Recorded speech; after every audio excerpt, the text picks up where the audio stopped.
Ganito po gumawa ng espresso sa mga kapal. So, magbaback up.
So, ito yung dito. So, nagbaback up talaga ako ng espresso para pag may order, madali ko na lang gawin. So, okay lang naman na mag-back up ka ng espresso sa ice coffee lang. Pero kapag sa sa mga hot na coffee na talaga, so mainam talaga na freshly brewed talaga yung espresso kapag hot. Pero sa ice lang yan. Hindi yan makaka-affect sa lasa ng kape mo. So ayan, medyo maliwalas na guys.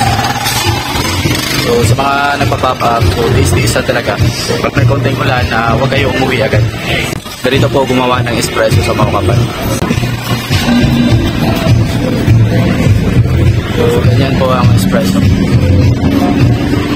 May tamang din yan, may tamang timbang din yan. Ganyan po ang espresso, hindi siya parang fruit.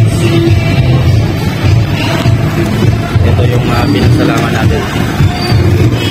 Ganyan. May crema talaga. Ganyan po talaga ang espresso. Hindi yung malagnaw. Hindi espresso yun. Brewed coffee po yun.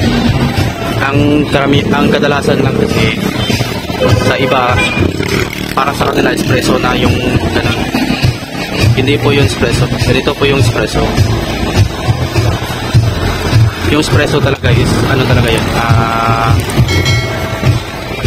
May exact na talaga yun. Timbang.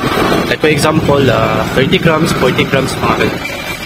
Nakikita na yung pinagkaiba talaga.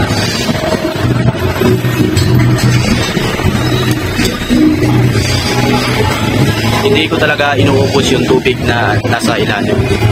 So, once ma-reach ko na yung timbang na gusto ko sa espresso ko, yun na yun. Tapos yung mga ganito, yung may excess na may sumobra, hindi ko to itatapon. Bali, iinumin ko to para hindi masayang.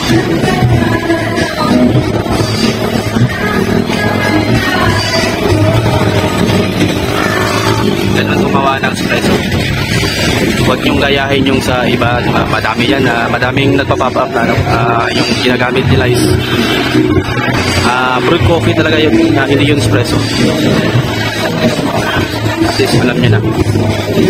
So sa 12 ounce na ice coffee ko, yung sa mga espresso base lang, like for example cafe latte, ice latte na 12 ounce, 40 grams lang talaga yung ginagamit. So ganun lang po gumawa ng espresso.